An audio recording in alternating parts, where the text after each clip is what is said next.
The Tabletop Miniature Hobby Podcast is proud to be sponsored by Dr. Spork's 3D Terrain. From retro greenskin outposts to elven fortresses and obelisks, this is hands down the best nostalgic scenery you'll find out there, and all at stupidly reasonable prices. Check it out for yourself by heading over to bedroombattlefields.com/spork, that's SPORK, and turn your tabletop into a scene from White Dwarf circa 1994. Andy Chambers not included. Brought to you by bedroombattlefields.com, this is the Tabletop Miniature Hobby Podcast.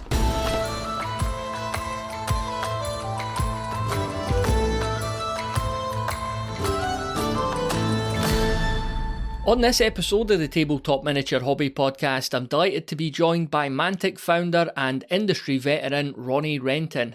Ronnie was last on the show exactly 1 year ago, but a year is a long time at Mantic, so this conversation is long overdue. Since the last time we spoke, we've seen a new edition of Kings of War, a recently revealed Noble Team expansion for Halo Flashpoint, and the Dreadball All-Stars Kickstarter has just launched too. So Ronnie, welcome back to the podcast. I'm always hesitant to use the term industry veteran. People could often take that the wrong way and just hear it as me calling them old. Well, you know what? Firstly, mentally, I'm still only 12 years old. So I can't really be a veteran when I'm still, not yet an adult.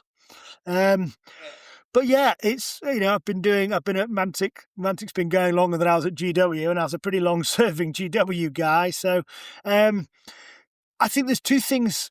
I've been talking about this, and you can't have played Warhammer for longer than me, because I had a pre-order for Warhammer for the very first black and white edition back in the 80s. And that's not bragging. What that's saying is I'm on a journey, and you can be older than me have played it, but you can't have started playing it earlier than me, because I've started playing it on day one. Rick Priestley did, because he was designing it, but as a customer. And what it tells me is that if I'm first, if I'm patient zero, there's a whole load of people coming behind me that have had a similar journey where they've discovered fantasy and science fiction toy soldiers. They've thoroughly enjoyed it. They've got super immersed in it. They've probably got plastic crack under the bed. I've got 3 tons of metal, probably lead covered now. Then you go to, school and university and discover D&D, which is, drink and dames, and you go and do all of that, and then you start and I'm now at an age where my kids are just at university, and I didn't have a game I could play with them. And I don't have time to spend ages finessing loads of things if I just want to play on a Tuesday night. And I think what I'm able to do now with Mantic is address some of the things for the second generation of hobbyists, for the ones that have done that first journey. And there's tons of young lads right now and girls going out and playing 40k. They're seeing it on Space Marine 2 and they're starting a journey. But 20 years from now, they'll want to go, I loved Worms.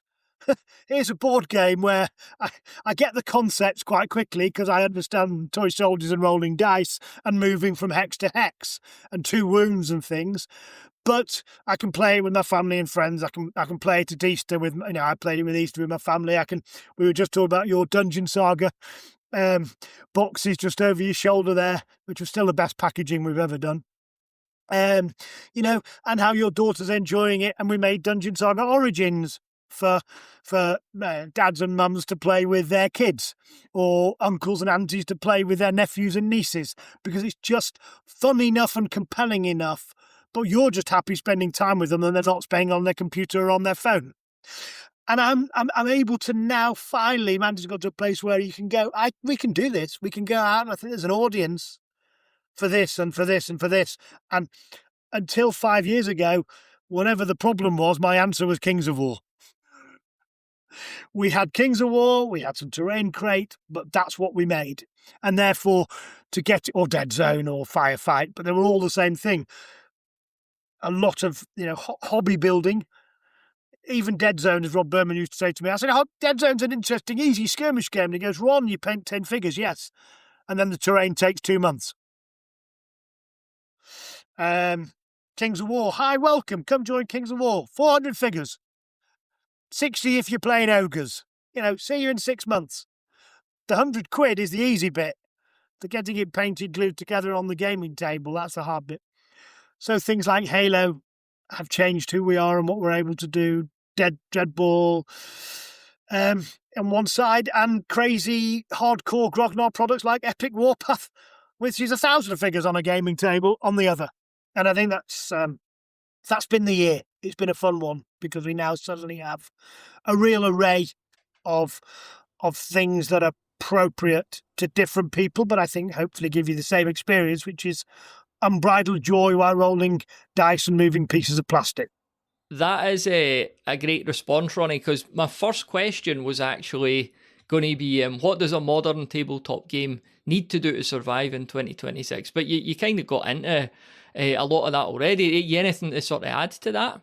Yeah, I mean, I think there's probably two games. I think there's the Forever game, and then there's the Now game. And I think the Forever game is Kings of War, and it's got literally thousands of players around the world, tens of thousands of players around the world who quietly and enjoy building up their armies, coming together once every month, 3 months, once a year at Clash of Kings or at a Lone Wolf or at, CanCon, and spending a weekend moving soldiers around, rolling dice.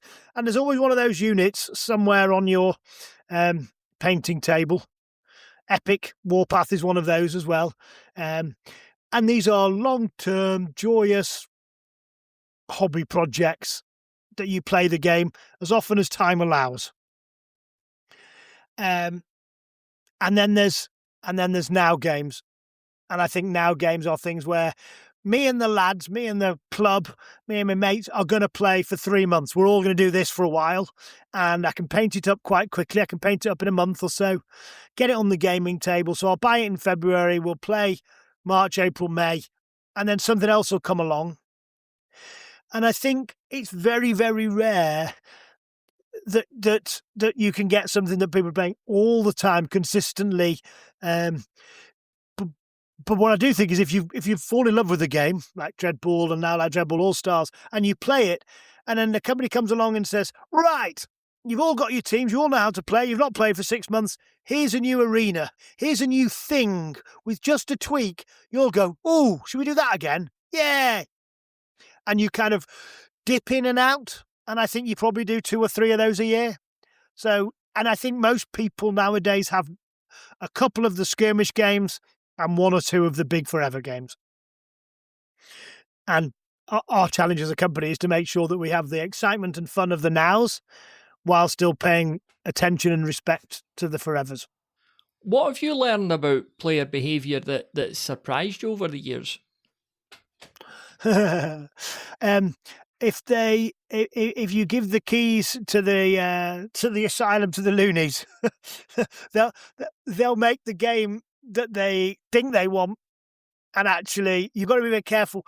You need to refresh and renew. And just as that pair of shoes is getting very, very comfortable, it starts getting holes in it, and it starts not being waterproof anymore. And people look at you. You look like a tramp. And I think you need to actually, when you do a new edition, you must stay true to it, but you must actually clean it up, make it welcoming to new players, while the experienced players relearn it.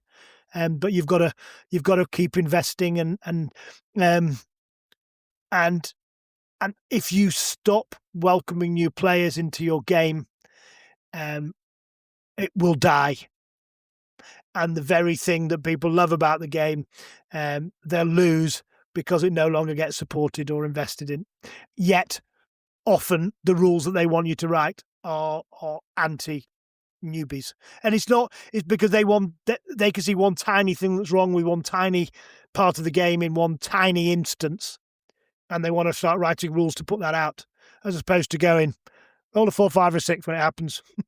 Because most of the time, most of the things you need to talk about are actually perfect and brilliant, and be careful. So, yeah, keep it fresh, keep it moving, be humble and listen, but at the same time, have a vision for the type of game you want, because that will allow you to bring new people into it. Have you ever followed community feedback and later regretted it? Well, I mean, yeah. Yeah. Have we followed?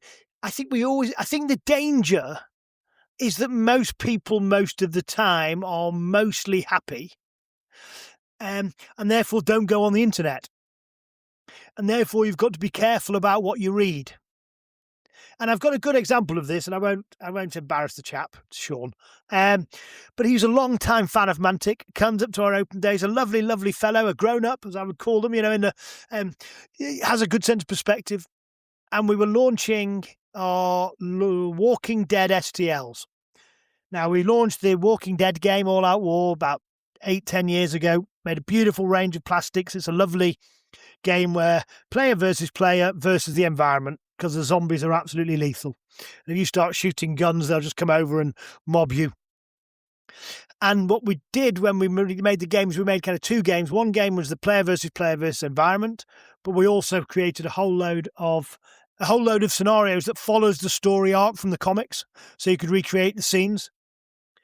And we launched it over a few waves, and that was 10 years ago. And then later we've been doing some resins for some of the factions that were in the later stages. And we've actually brought that to my mini factory right now. It's running, and you get a big welcome download pack, and then each month you're going to get a few more parts of the story. And over time, you'll build up this cool collection, and every month you get terrain, the figures, and the scenario to play. So it's kind of like a part works for printers. And one of our big time fans says, how am I going to get that? And I'm going to say, well, you go on to manticgames.com and you press the button that says, send me this plastics. If I don't have a printer, send me this product and we'll send it to you. The same way as you've been able to do for 12 years. And what it says is sometimes we just lose our minds in the think that we're being denied something, when in actual fact that thing is right there. And so the only time I'm conscious is when you get drawn into a conversation where you forget the first principles of what it is we're trying to do. We want Kings of War to be a fun, slick, quick, enjoyable 3 hours where you're with your mates, rolling toy soldiers, rolling dice, moving toy soldiers around, trying to break their line. Your heroes are supposed to be flavour, not the meat of it. Your core units are what the game's built around. Halo's supposed to be super fast, super quick, frenetic, and if you capture those essences in the game, you're doing the right things. I wanted to ask you a wee bit about Kickstarter too, because obviously your Kickstarter launch time of recording, it was just yesterday. And Kickstarter, I know that kind of, a lot of people have opinions on it, and it used to be this sort of scrappy startup tool, but now it really feels like a marketing platform as much as it is a funding one. What's changed in how you approach it? Yeah, good question. I mean, we were building up a global community in 2009 and 10 and 11 and 12 before it existed. And in the early days for us, when we did Dreadball, the first one, it was fantastic because that was going to be a metal range with 4 teams because we couldn't afford to tool it. And at the end of it, it had 12 teams with extra sculpts for each team and a prone figure. And 3 seasons, and it gave us the money to bring that game to a truly global audience. But then we kind of got slightly addicted to the platform and to what it was, and it made us a little lazy and short-sighted, perhaps. And, I still regret Dreadball Extreme to this day, not because it wasn't a great idea, it was, but because it didn't need to be kickstarted.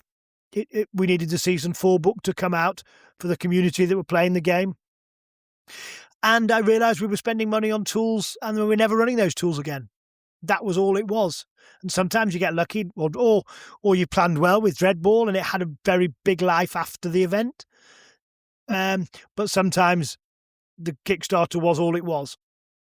And so it was 2016 and it was literally Dungeon Saga that the time I said, right, from now on, if what we're making doesn't align up with our long-term plans, we're not going to do it. And our long-term plans are, we have wages every month. We have a sustainable business model that we want, and we want to make products that endure and endear themselves over time. So Kings of War hasn't been on Kickstarter for a very, very, very long time, more than 10 years. It's never been stronger than it is. We've just done a 4th edition, as you said. But we couldn't have afforded to do Epic Warpath without Kickstarter. We spent hundreds of thousands of dollars, literally hundreds of thousands of dollars, on tooling that range. and I needed my fans to come in early to allow me to do it to the extent we wanted. It then blew up and we ended up with 8 factions instead of 4, which we planned on, but fine, great. Look, that is a wonderful game system, and now you've got all that you need. It's all been sculpted, it's all been done. Or Worms, or Dreadball Extreme, Dreadball that we're doing now, Dreadball All-Stars. It's allowed us to go along to a big global audience and say, if you guys are ready to jump in with 4 teams and a couple of arenas or 6 teams, you can get in early, you can help us fund it, because again, we're going to be in the hundreds of thousands of dollars of tooling to help bring this to life. But if you want the 2-player set, or you just want to buy a team when it comes out, it's going to be in retail early 2027. That's coming out. So wait for that. And that's what we've done with Epic. The first 4 teams came out, first 4 factions came out before Christmas. The second 4 are coming out in a month or two's time. And if you just want to pick it up at retail, everything we're doing has a retail life. Worms faction, the Worms Kickstarter, you got $100 worth of stuff. Yeah, not everything you needed and a few things you wanted. If you come to UK Games Expo, there's a retail edition. That's 50 quid. And it's still one of our top selling lines because people just love Worms. 50 quid, but not 150 quid. The Minigamer is a free weekly email newsletter where I curate 5 cool things that caught my eye in the hobby this past week. Subscribe today and have the next edition sent straight to your inbox by going to bedroombattlefields.com/email. That's bedroombattlefields.com/email. And now back to the show. What makes a campaign succeed on Kickstarter beyond just having a good set of minis or a known IP? Yeah, I think being able to work with legends like Jervis Johnson, who invented miniature sports games, helps. I think our enthusiasm. I think giving the rules away beforehand to show, look, this is what it is. Make an informed choice. I think 10 years ago and 8 years ago, I think Kickstarters were all about intention. And people were prepared to help back your intuition. Our Dead Zone campaign was phenomenally successful. Dreadball was, Dungeon Saga was, and they were backing kind of my word, my promise. Whereas now I think they want a little bit more. Show us what we're going to get. Let me understand it. Let me try it out. And I think particularly when it's an IP. I think people want to know that they're going to get a quality game experience that goes along, that's reflective. And we've always been selective. We could have done tons more. We've been offered lots of IPs that we've turned down. Because unless we can do something unique that we think reflects it, Worms, yes, it's kind of a miniatures board game, but when you roll that dice, you move things, it always goes wrong, just like it did in the computer game. You have laugh out loud moments. And I think we've been able to enable people to bring a thing they're very fond of and recreate it in a more social setting.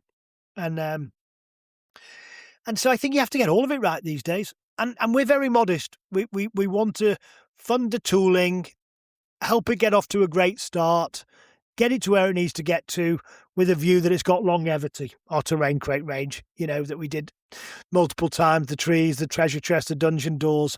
They are still hugely popular with RPGers. So I think you've got to know why you're using it, and I don't think this is us, you've got to be truly unique and innovative. And I think for some people where they've got an idea in their head and they can spend 2 or 3 or 4 years building up that idea into something, I think you do see some very cool things come along as well. So I think it does still perform that purpose. I think for Mantic, it's far more about helping us get quickly to places we want to get to. We can see something, we can explain it, we can articulate it. We think there's people that want that. Help us get there quick. You mentioned Jervis there. Did you ever think you'd see Jervis Johnston, a Mantic strip?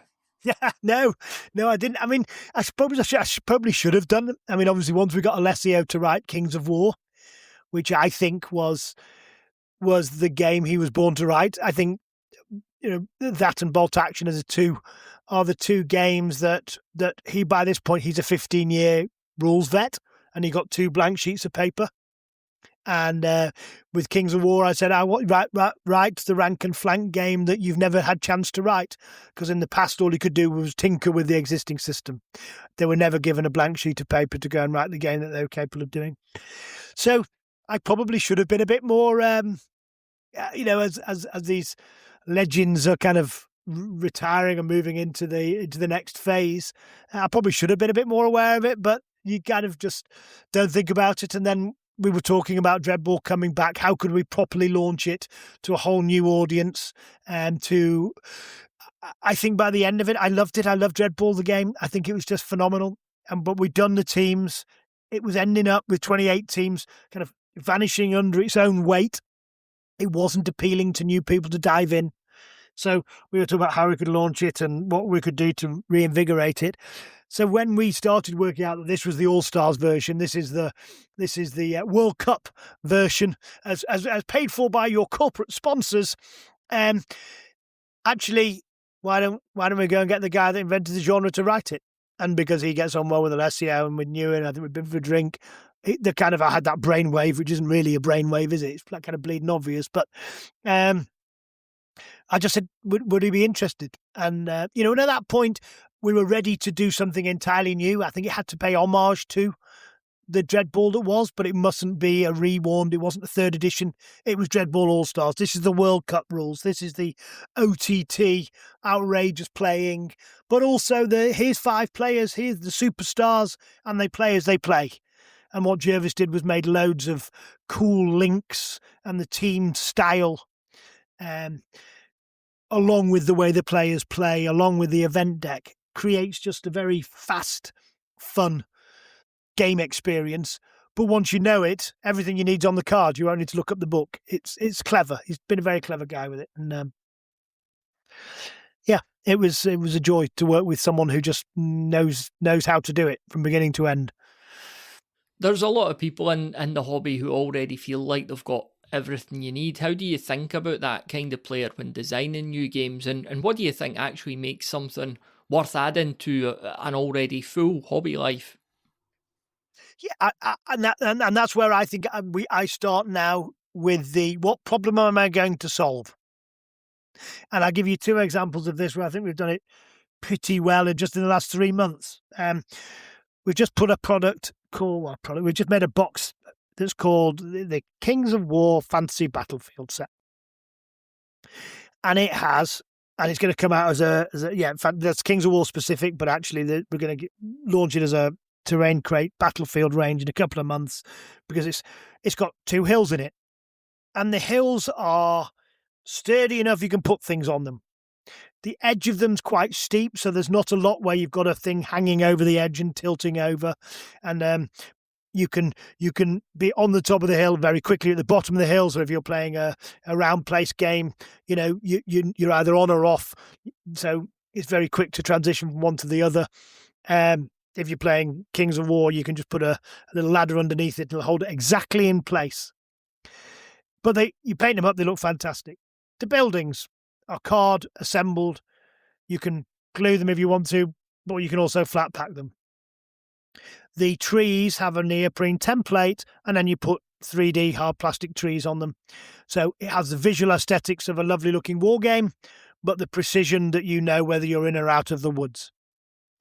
And the problem we're solving there is everybody buys a bit of scenery from different places at different times and put it on, and it's all a bit, What we're creating is actually that one box, 75 quid or whatever it is.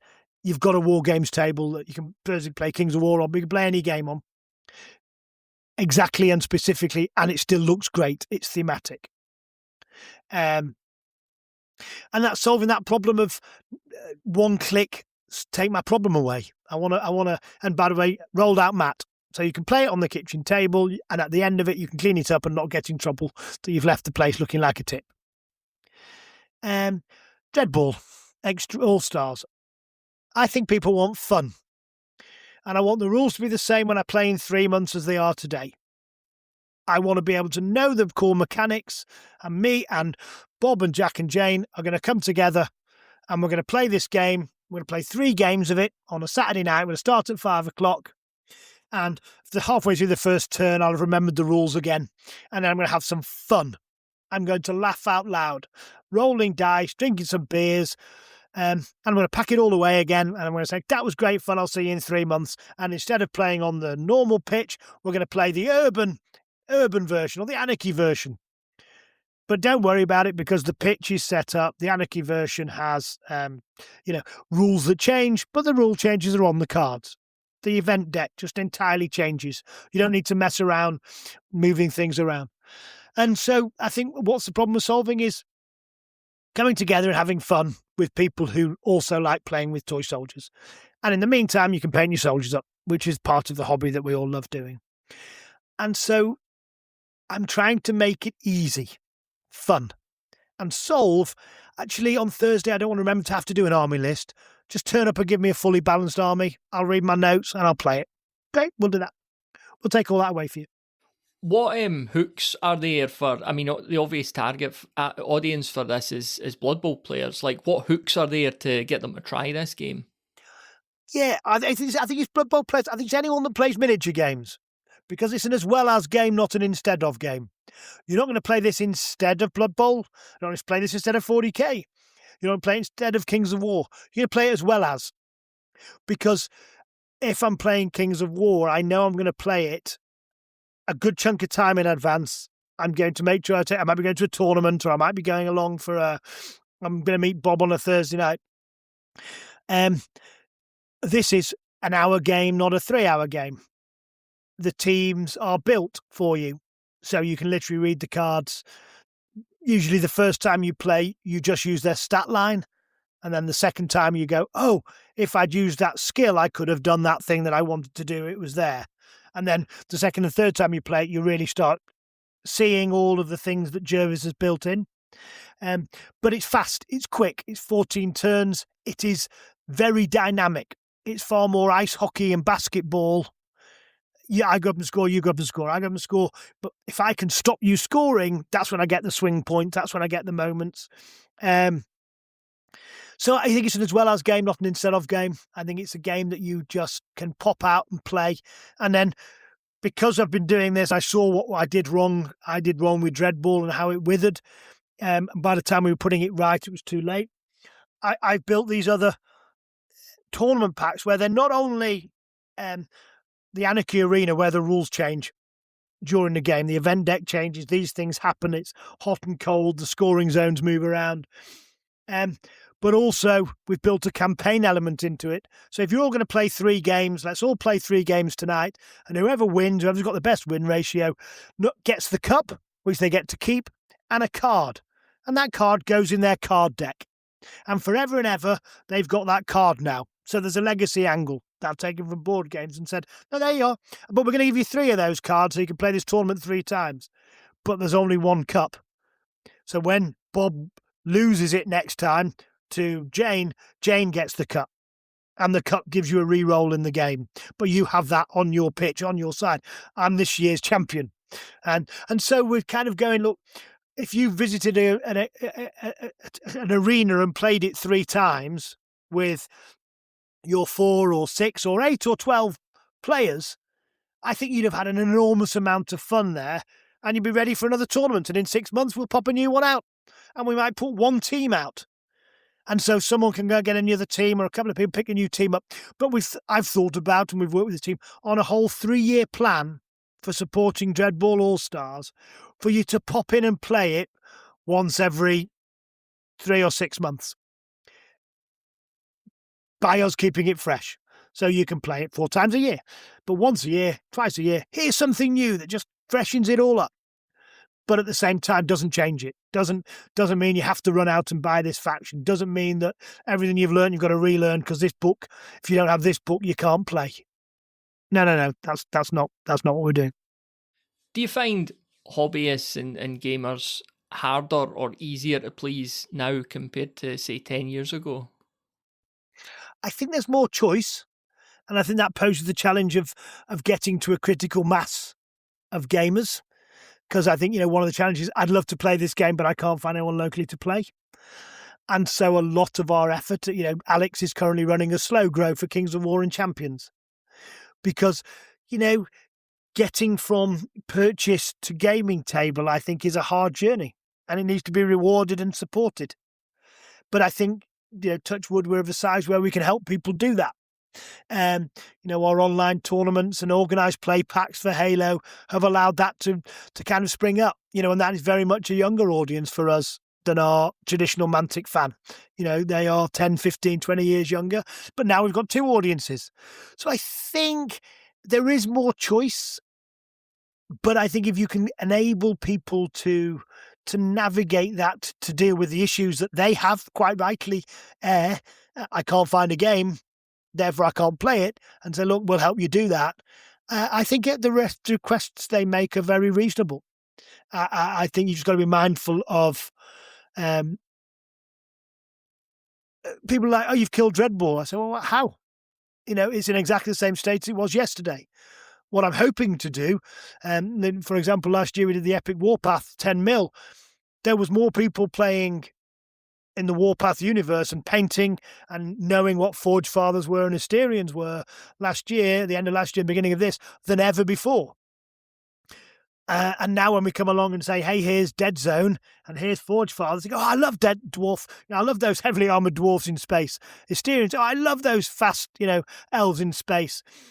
Because they've backed a 10 mil game, they're now involved in our universe, and they've also understood what makes Mantic's games so fun, so compelling. Exploding dice and quick, slick rule systems that are designed to mean you never have to look at the rule book after you've played a couple of times. So no, I don't think they are. I think but at the same time, we've got to evolve, and I think as long as we're evolving in a way that solves problems, I think people are up for that journey. How has the relationship between companies and players changed since you started out? I think if you pay attention to the community and set up a space to talk about it, such as a Discord channel or a forum, I think it's exactly the same. I think you can have wonderful, deep, rich discussions. And, we have Ask Me Anythings now. We've had it for Kings of War, had it for Epic. We will continue to have them. And if you set up a space for an intelligent, thoughtful conversation, I think you have magnificent feedback, and you can hear what have we done that's upset you and how can we put it right?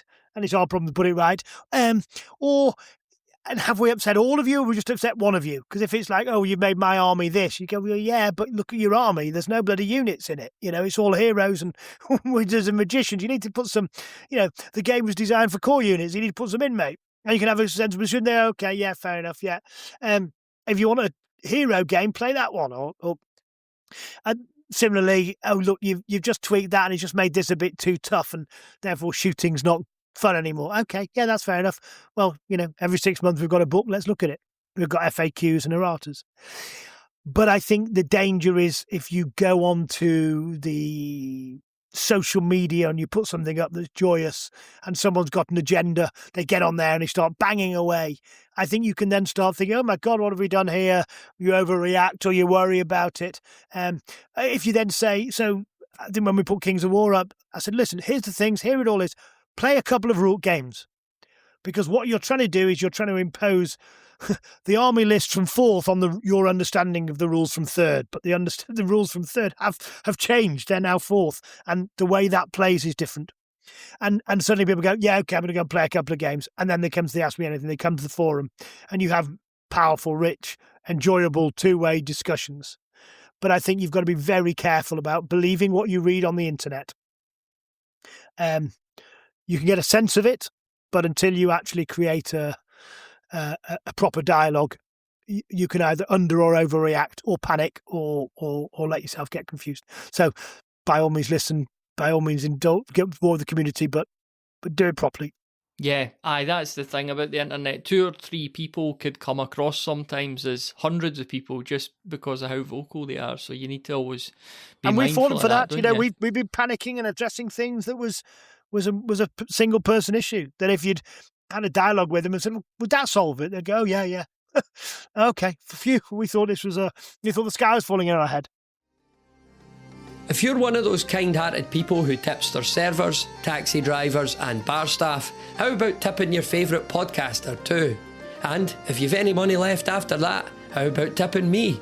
If you appreciate the work that goes into putting this show together, or if this episode's simply helping you to pass the time whilst you work, drive or paint, then you could leave a little something by going to bedroombattlefields.com/tip. That's bedroombattlefields.com/TIP. And now, back to the show. Are there any game ideas that you killed back in the day and you still kind of think about them? Yes, all of the time. But at the same time, I mean, when I first talked about Dead Zone, which was going to be a low figure count game, I was going to have it that you actually, you had your character sheet and it's quasi RPG, but they've got 12 bullets in the gun, and when they've finished firing them, you've got to reload. You've got to take an action to reload, which in theory is really cool because, in my head, when you're playing Dead Zone or Halo, it is not a fixed model standing behind a square building, behind some rubble.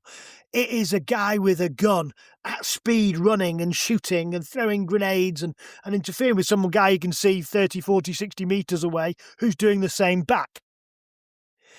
And so when I first played it, however, what you found out is all the time all you're doing is admin.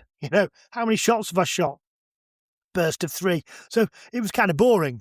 So then we got the mechanic where your gun's out of ammo when you rolled a certain roll. But even that was just meant that then you wasted half a turn to reload. And so it was streamlining the mechanics to reflect all of those things visually that are in my head. We've built the rule set that if you can see any part of them, you're shooting at them because they're in cover. Because in actual fact, they are not static and you are not static. You've seen movement, you're going to pile a ton of shots into there. I'm going to knock some shields off, I'm going to knock some armour down. If I come round and I get a clear shot, in other words, I've surprised you, now I get bonus dice. Much easier mechanics-wise, visually much more stunning, much more tactically challenging in the game, and logically a whole lot more, it resonates. So it's separating off what starts as a good idea but actually ends up being a boring game experience from one that creates the game experience that's visually running in our heads. What would happen if a guy with a super trained professional with a whole real, very powerful gun comes real close to you, slightly above you, and gets a clear shot because you're fighting your buddy and they've just finished killing him, and you go, well, my buddy's dead, so now so are you, buddy. Here, here's a bucket full of dice. Have at it. See what the guy's dice could say. What are you playing at the moment? Are you managing to get much playtime? Yeah, I think what's quite nice is, as I was saying earlier, I finally made games that I can fit in between. I've got the as well as games, not just the only game. So, I'm waiting for Dwarfs to come back for Kings of War before I start a new army of that. But in the meantime, that Champions project we did, which is again, fixed army list. Here's the champion. They're slightly OP versus Kings of War. Here's their 3 units. It's done. It's set for you. Unlock the box. There's a hobby project. And they play this way. It was real fun because it was like a 1-month hobby project. And I did the thing I've been meaning to do forever, which was I got I wanted to put the Northern Alliance on like a frozen lake. So I was messing around with the frozen water effects and then burying bits of lichen that I picked up on various walks in it, and then snow effects on top. I didn't quite pull it off as quite as good in my head as I wanted to, but I did it. And then it's like, okay, slow grow. I'm doing Zicali. So I'm now doing the dog army. So they're nice kind of bite-sized hobby projects. But things like Worms, at Easter, I took out last year and played with my nephew and brother-in-law who are not gamers. And actually, for 2 hours, the girls went and chatted and we all sat there and played. Well, one of the girls came and played with us, but we sat there and we rolled dice and I could explain it to them in a way that they enjoyed it. Would they do it the following week? No, they're not. But when someone sets it up for them, we had all the neoprene mats out. We had all the different ones. They picked their own worms and we had a great time. And I think Worms is doing that. And some of those other games we've got now allow me to just dip into the hobby for an hour or two. What would 2008 Ronnie think of 2026 Mantic?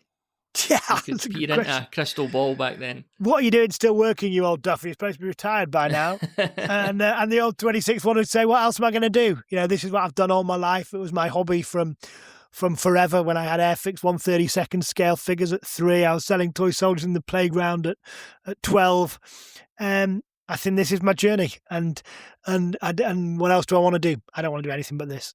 And so I'm very happy with where we are, working with great people. Our customers are great fun. I literally travel the world now, and I was in Australia. I said, I'm coming to Australia. And people were like, come here, come and play with us. Let's go out for dinner. I went to Matt Crodger's 40th birthday party, and that's a pleasure. So I saw, I was in Napa last week because I was doing a play test with a new license. And Jeremy Duval, a big, huge fan of ours that does the Countercharge podcast, was up there. We went out for dinner. So, if I'm going to spend my life doing something, there's nothing I'd rather do than this. The Kickstarter looks like it's started well. It's certainly kick-started. So has that exceeded expectations? Yeah, it's brilliant, and that's our best first day we've had in ages, actually. And considering it's our own IP, it's a kind of hardcore niche audience to bring it out there and talk about it. It's going to run through Adepticon next week, so we'll be able to show it off to some more Americans. It's stunning because really that means that I just don't have to worry about the plastic tooling that's going into it. Covering that funding goal. And allowing us to bring that product out. I just think there's a whole load of joy and pleasure in there. I think Jervis getting to write a rule set clean within some confines of this is the IP, but really having a deep dive on it has been brilliant. That amount of tooling and writing and development and art cost. I mean, we use Steph Kopinski for the art, who's another legend in the industry. That would have caused me sleepless nights. And being able to go out early and saying, listen, if you can jump in and help us support this, it's going to be enormous help for us, has done that. And I think it's going to be out there. And I think it gives it a marketing platform that when it comes to retail a year from now, people are like, yeah, I'll pick that team up. I know those guys that are playing that. Let's jump on board here. So, I think in our mind, Kickstarter kind of starts at 80 or 100 quid. But the sweet spot's just somewhere between there and 200, and actually retail, the sweet spot is 25 to 75 quid. And this way we're able to do both. And the help that we get from the Kickstarter backers helps me sleep better at night and know that we can produce a quality product right from the get-go that pays the studio and the tooling.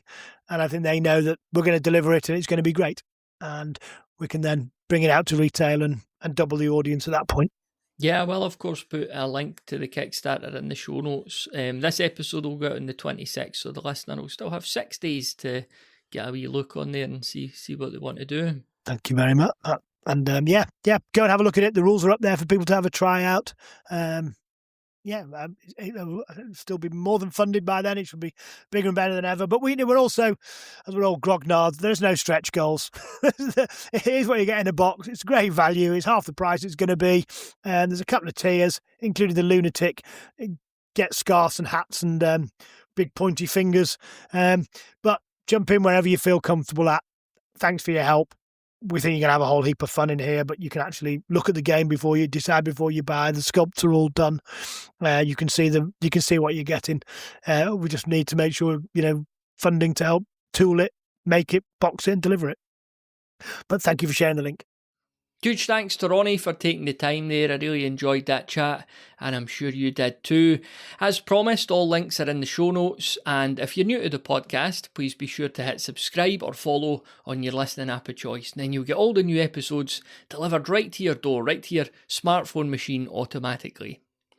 And next week we've got our question of the month episode too, so please head on over to bedroombattlefields.com/voicemail to tell us what you've been painting or playing during the month of March. That link again is bedroombattlefields.com/voicemail.